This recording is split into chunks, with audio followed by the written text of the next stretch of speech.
Thinking is different for everyone, and it can be everything from what to wear to whether or not you should marry the person you're with.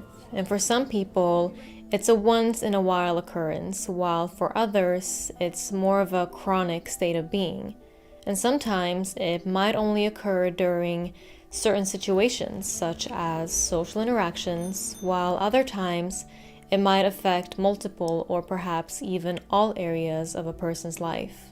And for me, it's differed depending on where I've been in life. When I felt stuck at an unfulfilling job, I would overthink the past, going over the decisions that I had made that had led me to where I now was. I would ask myself if I should have studied something else at university. I would question how things would have been had I moved somewhere else or surrounded myself with a different group of people. And I would also overthink the future. I would see images in my head of myself 5 or 10 years down the line, still sitting on the same chair, and I would be terrified, wondering if it was too late to change path, worrying about where I would end up, what will happen if I stay, what will happen if I leave, what if I leave and regret it, what if I stay and regret it. And it got to a point where those questions were present throughout the day, every day, and it went on for months. Now, many of those questions were valid questions, but what came apparent to me was that I wasn't what I call productively overthinking the situation, but rather I was what I call unproductively overthinking the situation. And that's an important yet often difficult distinction to make, and it's one that I'm still learning how to identify. Now, whenever I've gone through periods of overthinking in life, I've tried to find ways to stop it. Googling things like, how do I stop overthinking? And finding advice like, let go of the past and learn to control your emotions. But it never worked for me. And not because the advice was necessarily bad, but rather because I think I had a difficult time buying into the whole stop doing this kind of mindset. I guess I don't really believe that you can just stop your thoughts, but rather that you can learn how to deal with them. So rather than just telling myself that I need to stop overthinking overall, I tell myself that I don't need to stop, but that instead I can learn how to distinguish between productive and unproductive overthinking, and of course aim at focusing my attention on the former rather than the latter. Now, what do I mean by productive versus unproductive thinking? So productive thinking is thinking about something with the intention of finding something of value, whether that's a solution, a new perspective, or an important lesson that needs to be learned. And not just with the intention, but also actively seeking for it. Unproductive overthinking, on the other hand, is going past that point. It's where you go from a state of necessary reflection to a state of unnecessary dwelling. It's when you spend your time digging deeper and deeper into a hole that leads nowhere but back where you started, and so it can continue for who knows how long. Now, one of the reasons why distinguishing between the two can be difficult is because sometimes we tell ourselves that spending a lot of time thinking about something will assure that we go through every single possible scenario and every single possible outcome, and therefore come to the best possible conclusion or solution or the truest answers, when in reality, it's not necessarily about how much time we spend thinking about something, but rather how we spend that time. Now, how does one go from unproductive to productive thoughts? For me, there's been mainly two things: being honest with myself and being accepting of those truths. There was this psychological research, I will link it below, that showed that one of the main causes of many psychological problems was the habit of emotional avoidance. Yet it's something that we do all the time.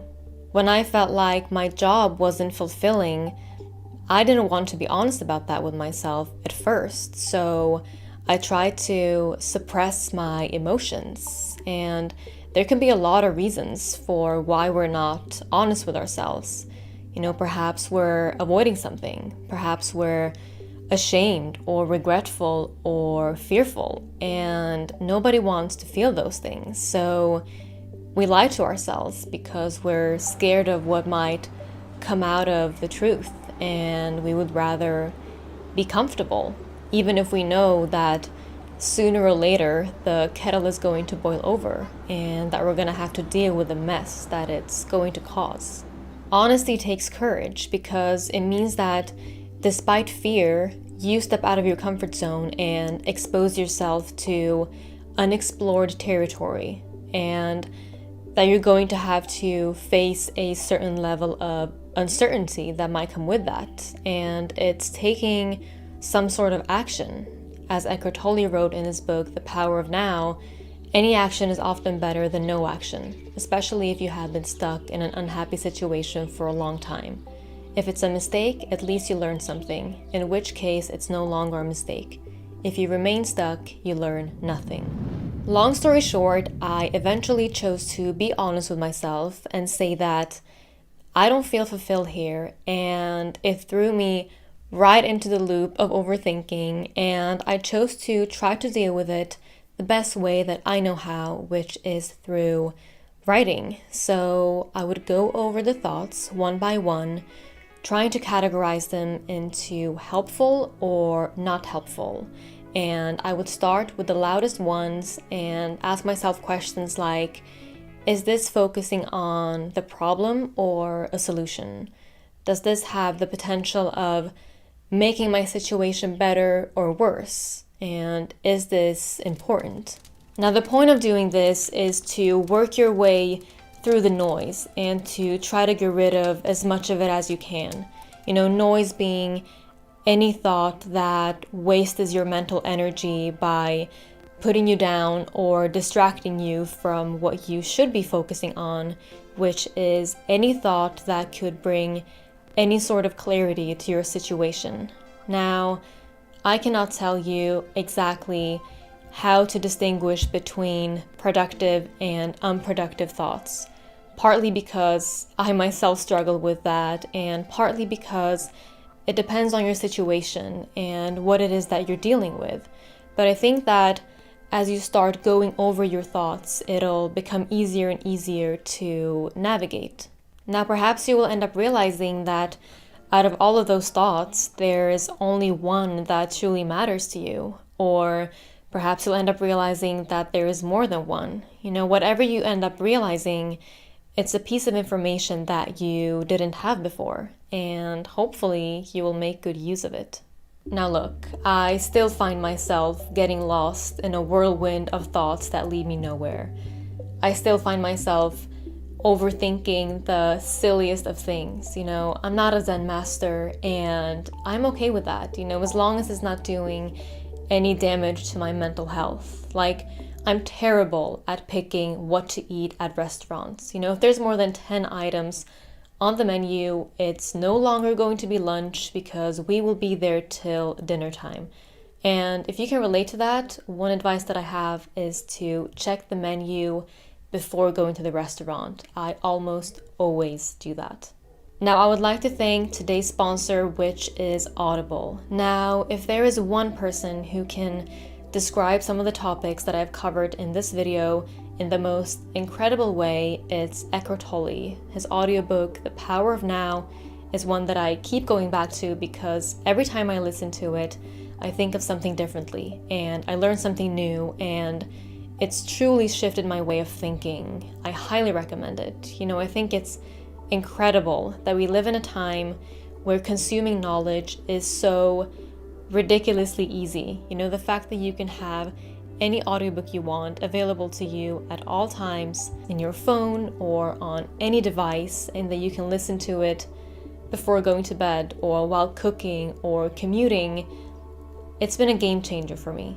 Whenever I feel uninspired or that I need motivation, I just pick up the Audible app and I have access to the world's largest selection of audiobooks and audio entertainment, including Audible originals, which are stories created exclusively for audio, including documentaries, exclusive audiobooks, and scripted shows that you can't hear anywhere else. And you can start listening with a 30-day trial. You can choose one audiobook and 2 Audible originals for absolutely free. And if you pick one that you don't like, you can exchange it at any time.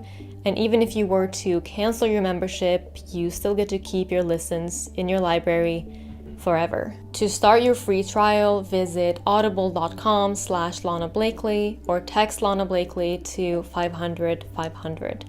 Now, as always, I would love to hear your thoughts on overthinking. And do we have any underthinkers in this community? Because apparently that's a thing, and I'm really curious as to what that looks like. And also, please share any advice that you might have.